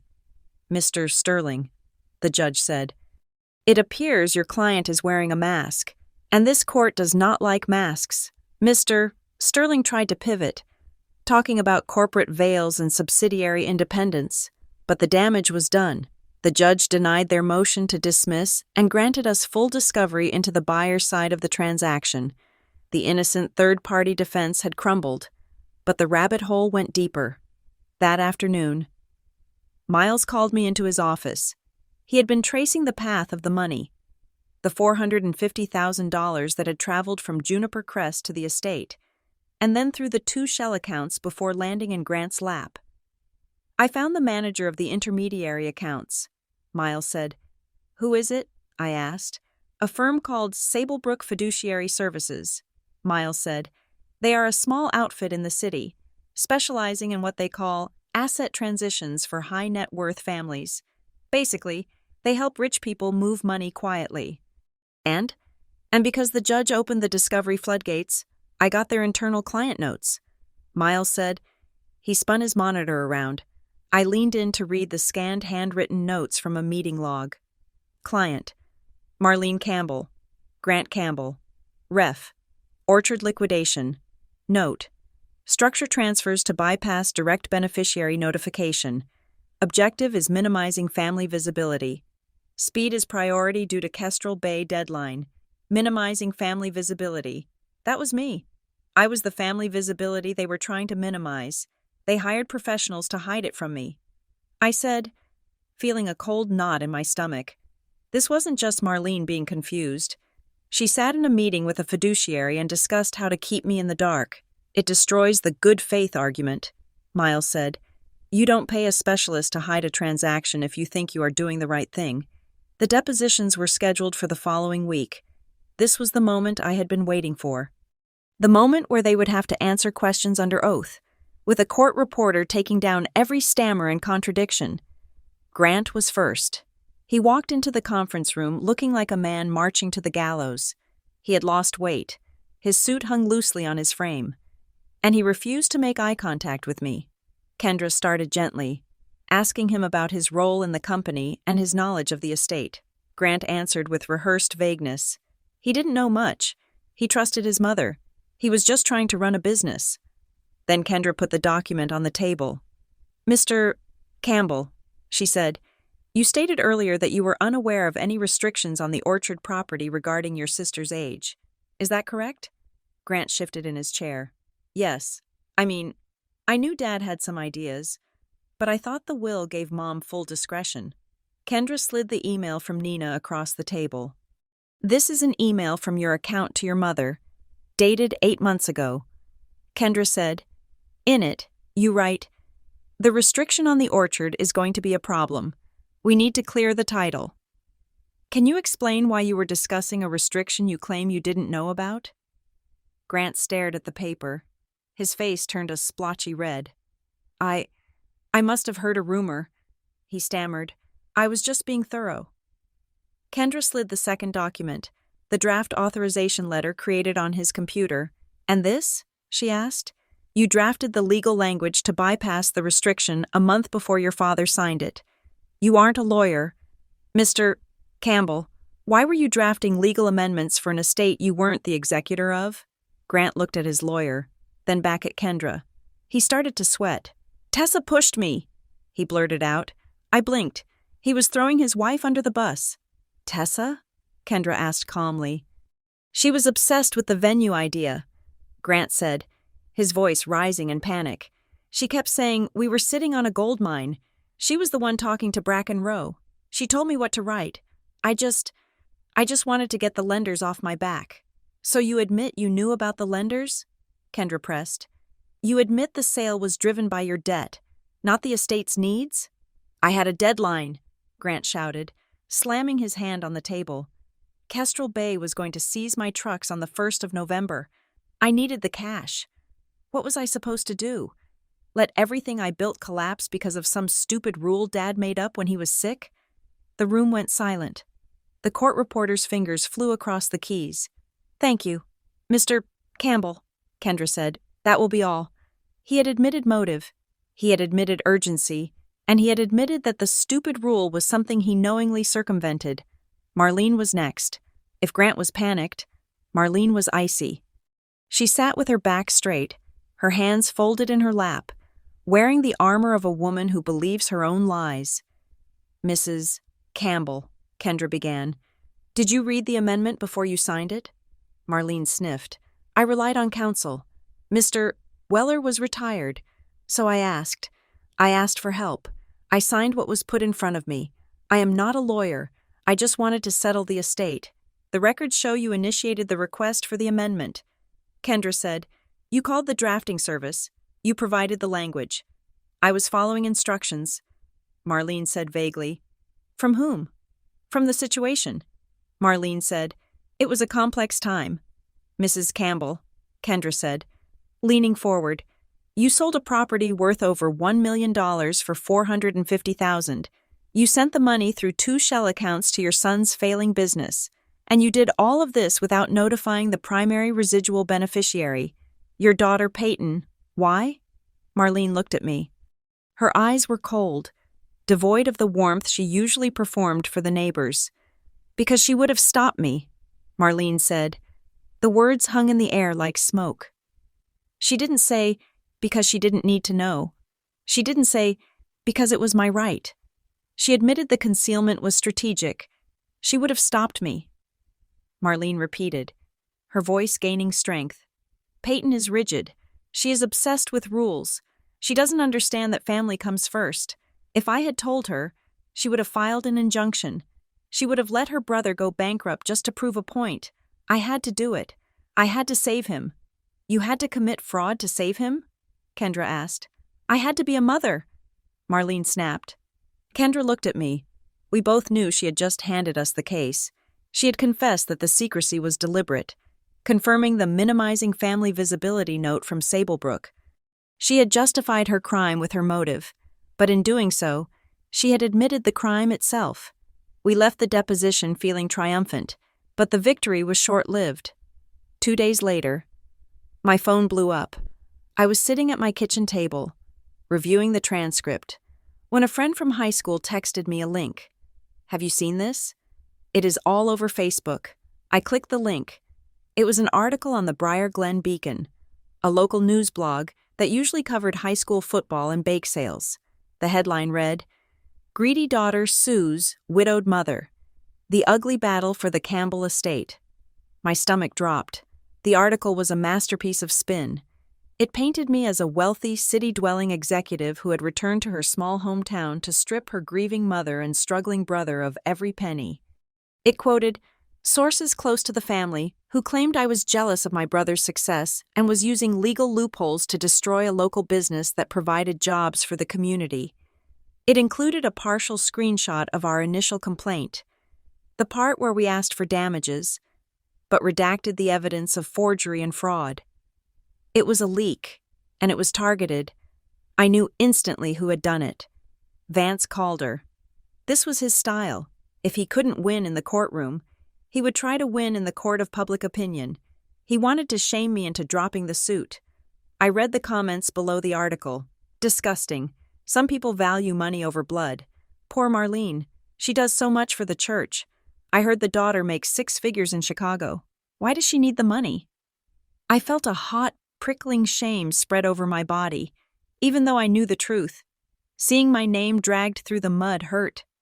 It felt like being back in high school, being the outsider, the one who didn't quite fit in with the shiny, happy people. I called Kendra. Do not respond on social media. Kendra warned immediately. That is what they want. They want you to get into a mudslinging fight. I have to say something. I said, "They are lying. We will issue a statement." Kendra said, "Short, factual, calm. We drafted it together. The litigation regarding the estate of Robert Campbell is based on documented evidence of forgery, financial mismanagement, and the unauthorized sale of protected assets. We trust the court to reveal the full truth based on facts, not rumors. It was sterile, it was professional, and it did absolutely nothing to stop the whispers at the grocery store." The next day, the fallout reached Chicago. I received an email from the HR director at Halcyon Ridge Insurance Group, my employer. The subject line was urgent, personnel matter. I dialed into the video call. The HR director, a woman named Linda who had always been kind to me, looked uncomfortable. "Peyton," she said, "we have received some communications." "Communications?" I asked. "Anonymous emails," she said, "linking to a news article in your hometown. They are alleging that you are involved in a fraud case and that you are harassing a senior citizen." My face burned. Marlene, or Vance, had sent the blog post to my job. They were trying to get me fired. "Linda," I said, keeping my voice steady, "I am the plaintiff in a civil suit regarding my father's estate. I am the one who was defrauded. The allegations in that blog are a smear campaign designed to pressure me to settle." "I understand that," Linda said, "and your performance here is exemplary, but Halcyon Ridge values its public reputation. We deal with sensitive family trusts. We cannot have a senior manager involved in a public controversy involving fraud allegations, even if you are the accuser. It looks messy." "Am I being fired?" I asked. "No," she said, "but we are issuing a formal warning about optics, and until this is resolved, we are placing you on administrative leave from the client-facing accounts. We need you to clear this up." "Peyton," quietly. I ended the call and sat in the silence of my rental. They had managed to touch the one thing I had built for myself, my career, my independence. They were showing me that they could burn my world down just as easily as I could burn theirs. The isolation was total. My family hated me. The town judged me. My job was distancing itself. I felt exactly how Marlene wanted me to feel, alone and regretting the fight. But then came Diane. The hearing to admit witness testimony was held on a rainy Tuesday. Diane Mercer walked to the stand shaking. She hated public speaking. She hated conflict. But she sat down, placed her hand on the Bible, and looked at me. She didn't look at Marlene. Kendra asked her about the conversations she had with my father in his final months. Diane took a deep breath. "Robert was worried," she said, her voice small but clear. "He knew he was dying, and he knew his family. He told me that Marlene had always had a hard time saying no to Grant. He called it her blind spot." "Did he speak about the orchard?" Kendra asked. "Yes," Diane said. "He grabbed my hand one day. His grip was weak. He said, 'Diane, make sure Peyton gets her share. Not a speech, not a promise. The land. She always gave and never took. Everyone else takes. Peyton protects.'" The courtroom was silent. Even the rain against the windows seemed to hush. "He told me he had set it up so it couldn't be sold," Diane continued, tears streaming down her face. "He said it was the only way to save them from themselves." I looked at the judge. He wasn't taking notes. He was looking at Diane, and then he looked at Marlene. His expression had shifted. It wasn't just a legal analysis anymore. He saw the tragedy. He saw a dying man trying to build a wall to protect his daughter, and his wife tearing it down the moment he took his last breath. Marlene was staring at the floor. She couldn't look at her sister. Diane's testimony was the emotional anchor we needed. It cut through the complexity of the shell companies and the trust law. It made it simple. Dad wanted me to have it. Mom stole it. That evening, Vance called Kendra with a new offer. "They want to settle." Kendra told me. "What is the number?" I asked. "They are offering to return what is left of the sale proceeds," Kendra said. $120,000. I laughed. It was a dark, bitter sound. 120? Out of 450? Miles ran the numbers. Kendra said, "The rest is gone. Peyton, it is sunk into Brightspan's debts, the IRS payments, and Tessa's branding consultants. Grant burned through $300,000 in 6 months. So they want to give me the scraps, I said. They want to give me the change found in the sofa cushions and call it justice. It is better than nothing, Kendra said, playing devil's advocate. If we go to trial and win, and they have no money, we might get a judgment for $1 million but never collect a dime. I don't care. I said, Peyton, no. Kendra, I don't want their leftovers. I want the judgment. I want the court to say they committed fraud. I want double damages. I want to chase them for the rest of their lives if I have to. I refused the offer. I requested remedies that included double repayment due to fraud and costs. Citing the state statute for embezzlement by a fiduciary, I wanted the full weight of the law to crush them. But I needed one last thing. I needed to know, for sure, that I wasn't crazy, that I wasn't misremembering my father's intent. I was going through my father's old contact list, looking for anyone else who might have spoken to him, when I saw an entry for Stonebrook Trust Vault. It was a private, secure storage facility in the next county. I remembered going there with him once, years ago. When he deposited the deed to the house, I drove there the next morning. I had my executor credentials. Technically, as the successor beneficiary, I had rights to view stored materials if I could prove the executor was compromised. With the court order Kendra had secured allowing me investigative access, the manager let me in. Box 402. I opened the long metal drawer. Inside was a single sealed envelope. On the front, in my father's handwriting, for Peyton. Open only if Cedar Hollow is compromised. My hands trembled as I tore it open. It wasn't a legal will. It was a letter of instruction, dated 2 years ago, long before the amendment, long before the draft on Grant's computer. My dearest Peyton, if you are reading this, it means Marlene has tried to sell the orchard. I hope I am wrong. I hope she respects my wishes. But I know about the debts. I know about Grant's pressure. I have instructed Weller to lock the deed. But lawyers retire and paperwork gets lost. This letter is your confirmation.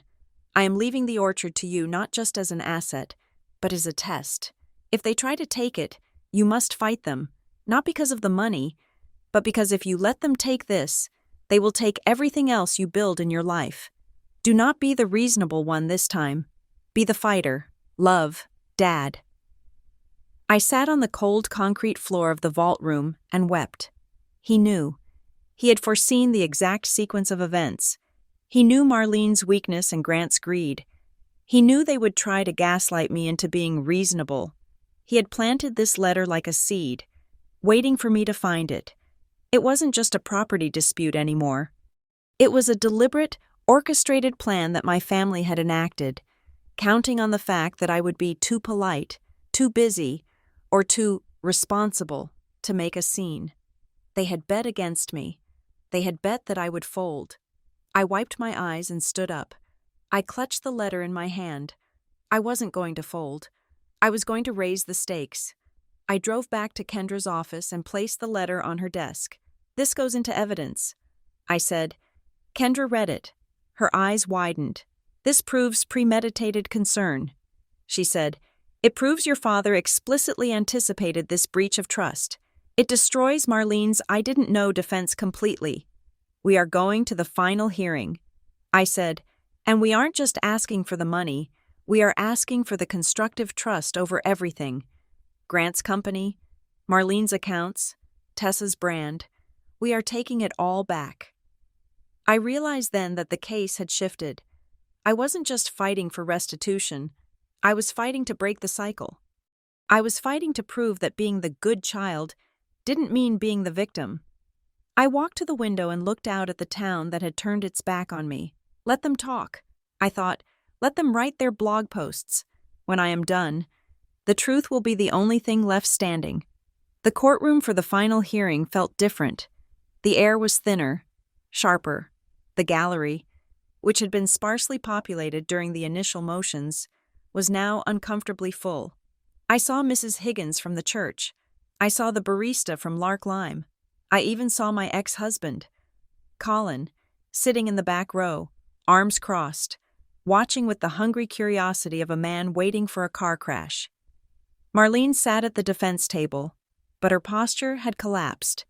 The steel-spined matriarch of Briar Glen was gone, replaced by a woman who looked small, gray, and terrified. Grant sat beside her, staring at his hands, his leg bouncing with a nervous energy that vibrated the table. Kendra Sloan did not waste time with theatrics. She treated the evidence like a masonry project, laying one brick after another until the wall was impenetrable. "Your Honor," Kendra began, placing a document on the overhead projector, "we have established that the amendment to the will was notarized on a date when the notary was out of the state. We have established that the signature does not match the notary's hand. We have established that the funds from the sale were routed through 2 shell companies before arriving in the accounts of Brightspan Provisions." She paused, letting the silence settle. "But the defense has argued that this was all a series of unfortunate administrative errors. They argue that Marlene Campbell acted in good faith, confused by complex paperwork, trying to save her son."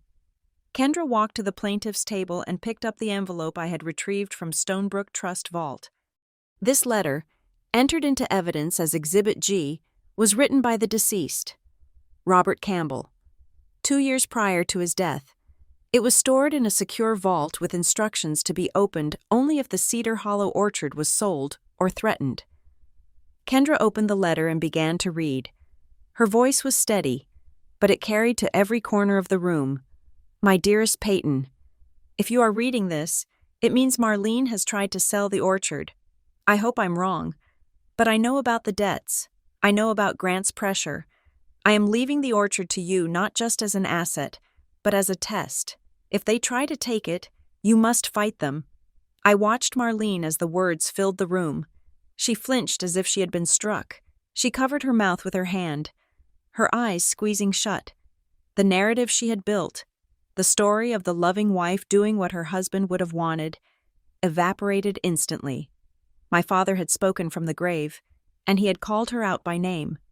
"Intent," Kendra said, placing the letter down. "Action, concealment, and harm. This was not an error. Your Honor, this was a heist."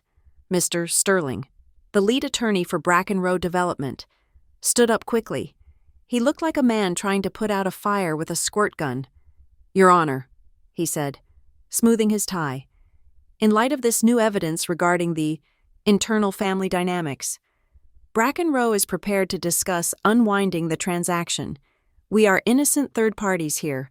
We purchased the land through Juniper Crest Holdings in good faith. We are willing to rescind the deed and accept a return of the purchase price to avoid further litigation." Judge Weaver leaned forward. He took off his glasses and rubbed the bridge of his nose. "Mr. Sterling," the judge said, his voice dangerously low, "you claim innocent purchase, yet you bought a property appraised at $1.2 million for $450,000. You bought it through a shell company funded by your own accounts. As proved by the wire transfers, you disguised the ownership." The judge picked up a file. "In my experience, honest buyers do not hide behind 3 layers of corporate veils. Honest buyers pay market value. This court suspects that your client was not an innocent bystander, but an opportunistic predator who saw a fraudulent executor and handed her a match to burn down the estate." Mr. Sterling opened his mouth, then closed it. He sat down. The judge turned his gaze to the defense table. Vance Calder, Marlene's attorney, didn't even stand up. He knew it was over. Judge Weaver began his ruling immediately.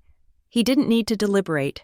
The timeline I had built with Kendra, Miles, and Nina was undeniable. The court finds that the amendment to executorship authority dated October 14th is invalid due to clear and convincing evidence of fraud, including forgery and lack of capacity, the judge stated.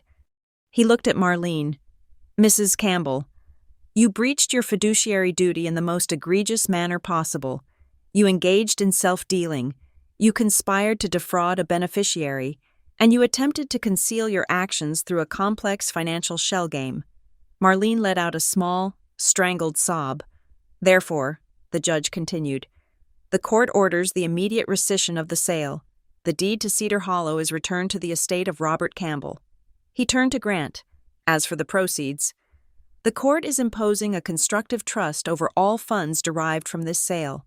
This remedy allows the court to reach beyond the estate accounts. We will trace these funds into Brightspan provisions, into the personal accounts of Marlene Campbell, and into any other entity that received them. Grant looked up, his face pale. You knowingly benefited from fraud. Mr. Campbell, the judge said, you are liable for the return of these funds.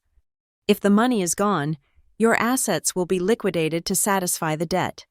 The court also awards the plaintiff double damages under the probate statute for embezzlement, plus all legal fees and forensic accounting costs. The gavel banged. It sounded like a gunshot.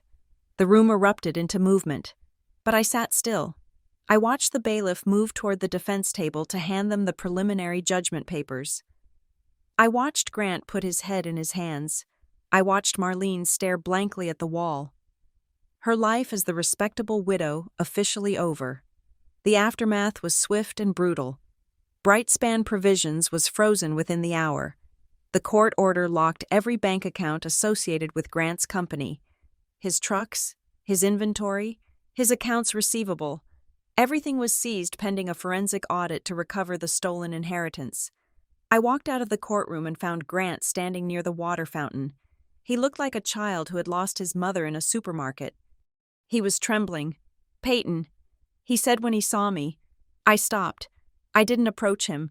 I stood 5 feet away, clutching my briefcase. I didn't know it would be this bad. He whispered. His voice was cracked. I thought we would just pay a fine or something. They are taking the trucks. Peyton, they are taking the house. Tessa is going to leave me. I looked at him. I saw the brother I used to cover for, the brother I used to lend money to for pizza and gas. You forged the letter. Grant, I said, you sat at your computer and typed it out. I was desperate, he cried, tears spilling onto his cheeks. I never meant to hurt you that much. I just needed to win against the bank. I just needed one win. I stared at him, feeling a cold, hard stone in my chest where my sympathy used to be.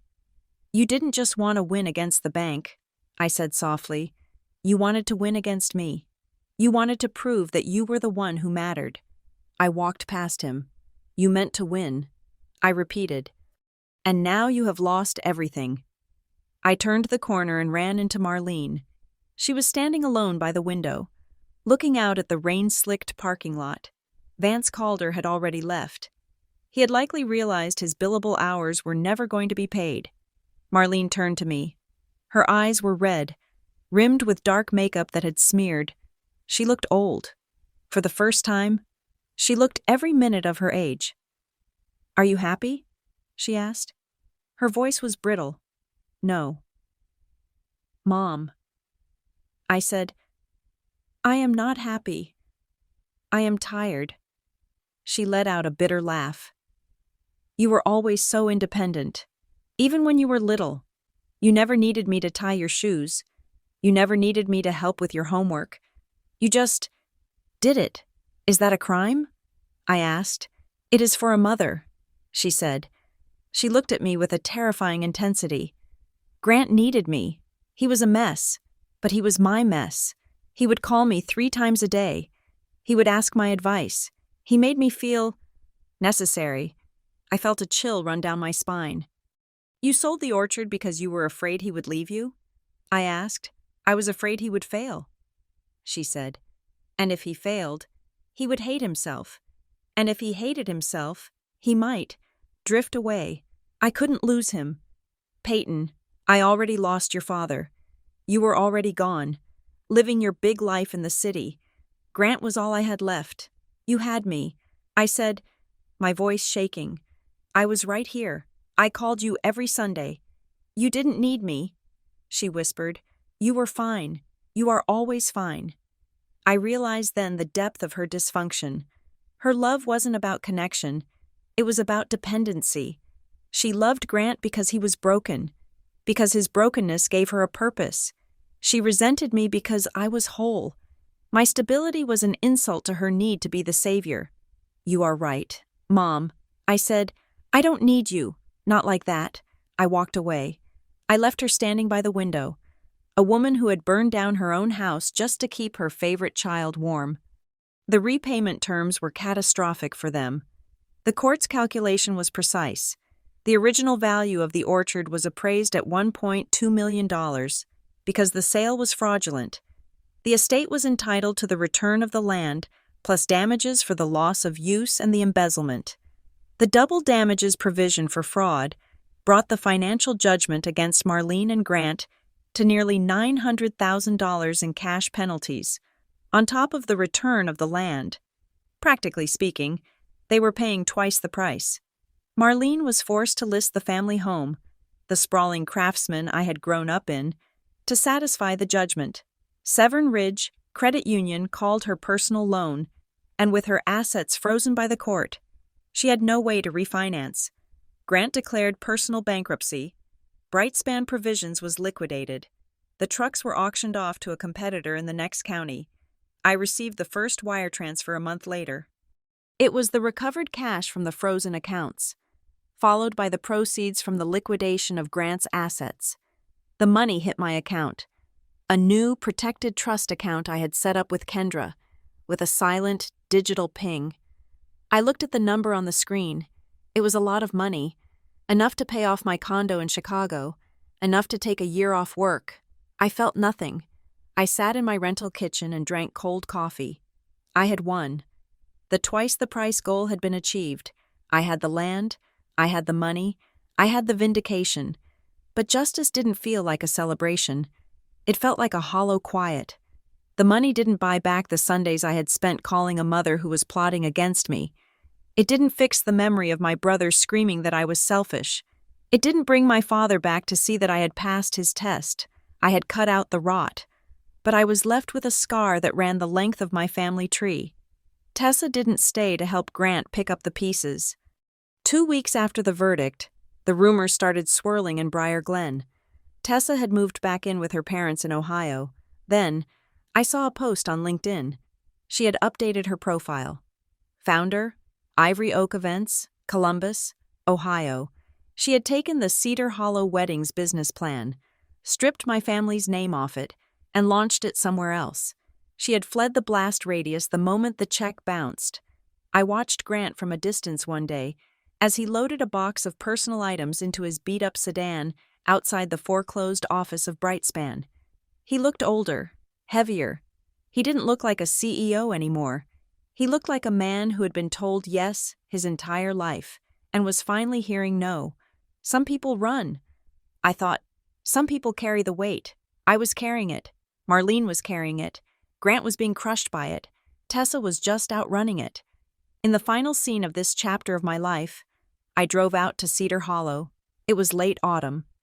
The leaves were turning gold and russet, identical to the colors in the photos my father used to take. The survey flags were gone. I had pulled them up myself the day after the verdict. The sign for Ridgeview Logistics Center was gone, replaced by nothing. The land was paused in limbo. It wasn't a farm anymore.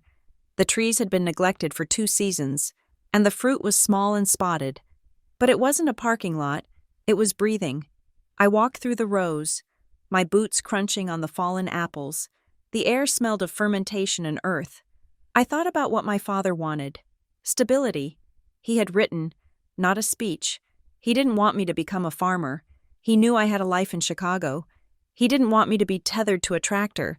He just wanted to know that this place, this anchor, wouldn't be sold for parts. I couldn't farm it alone, and I wouldn't sell it to a developer. I had met with Kendra earlier that morning to sign the final papers. We created a new entity, the Cedar Hollow Stewardship Project. It was a nonprofit. I funded it with the damages money I had won from Marlene and Grant. The mission was simple: to conserve the land as a heritage orchard and green space. I hired a local agronomist, a young woman who actually cared about soil health, to manage the trees. We would donate the harvest to the local food bank. There would be no weddings, no logistics centers, no profits. It was a quiet, private conversation, a sanctuary. I stopped at the tree where I used to sit with my father. I placed my hand on the rough bark. I kept it. Dad, I whispered. I made them pay. The wind rustled the branches. a dry whispering sound. It wasn't an answer, but it was enough. I turned and walked back toward the gate. The sun was dipping below the horizon, casting the long shadow of the daughter who stayed, the daughter who fought, and the daughter who finally, painfully, understood that being the strong one was the loneliest job in the world. I got into my car and drove away from Briar Glen, leaving the orchard to sleep through the winter. Safe at last. Thank you so much for listening to Mom Sold My Inheritance to Fund Her Favorite Child, so I made her pay twice the price. This story was a journey through betrayal, justice, and the heavy cost of standing up to the people we are supposed to trust. I would love to hear your thoughts on Peyton's decision. Was the twice the price punishment too harsh? Or did Marlene and Grant get exactly what they deserved? And what do you think about the idea that love based on dependency isn't really love at all? Please leave a comment down below, letting me know where you are listening from. I love seeing how far these stories travel. And if you enjoyed this story, please hit that subscribe button for the Revenge Stories channel so you don't miss the next drama. Until next time, stay strong and protect your peace.